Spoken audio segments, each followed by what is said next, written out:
বাংলাদেশের সংবাদপত্রের ইতিহাসে এক উজ্জ্বল নাম গোলাম সারোয়ার। মুক্তচিন্তা, প্রগতিশীল মূল্যবোধ আর মুক্তিযুদ্ধের সপক্ষে সবসময় সোচ্চার মানুষ ছিলেন তিনি। কালের হাত ধরে সাংবাদিকতার জগতে তিনি হয়ে উঠেছিলেন প্রতিষ্ঠানতুল্য এক ব্যক্তিত্ব।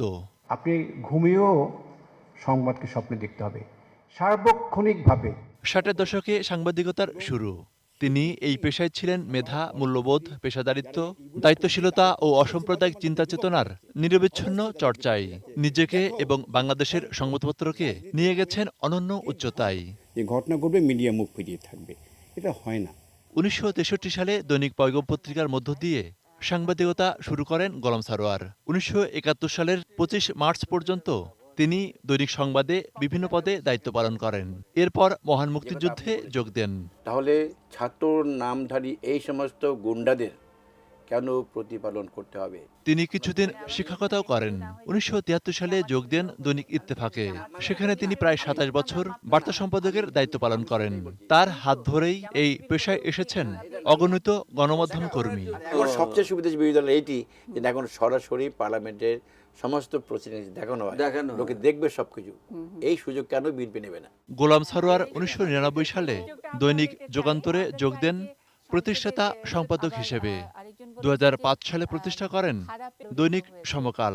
একজন সম্পাদক হিসেবে নির্বাচনটি কিভাবে আপনি মূল্যায়ন করছেন? নিউমোনিয়া ও ফুসফুসের জটিলতায় আক্রান্ত হলে গত 3 আগস্ট এয়ার অ্যাম্বুলেন্সে করে তাকে সিঙ্গাপুরে নেওয়া হয়। সিঙ্গাপুর জেনারেল হাসপাতালে করোনারি কেয়ার ইউনিট সিসিইউতে চিকিৎসাধীন অবস্থায় তার স্বাস্থ্যের কিছুটা উন্নতি হয়েছিল। তবে সোমবার তার স্বাস্থ্যের আবার অবনতি হলে লাইফ সাপোর্টে নেওয়া হয়। রাত 9টা 25 চিকিৎসকরা তাকে মৃত ঘোষণা করেন। ওনার যাওয়াটা যেমন আগে যারা সম্পাদক ছিলেন তাদের যাওয়ার পরে যেমন ওই জায়গাটা পূরণ হয়নি, গোলাম সারোয়ার সাহেবের জায়গাটাও পূরণ হবার নয়। কারণ উনি অত্যন্ত ট্যালেন্টেড একজন এডিটর ছিলেন, একজন ট্যালেন্টেড রিপোর্টারও ছিলেন তিনি। তার সহযোগিতা, তার পরামর্শ, তার দোয়া আশীর্বাদ আমি সবসময় পেয়েছি। আজকে তার মৃত্যু সংবাদ আমাকে শুনতে হলো।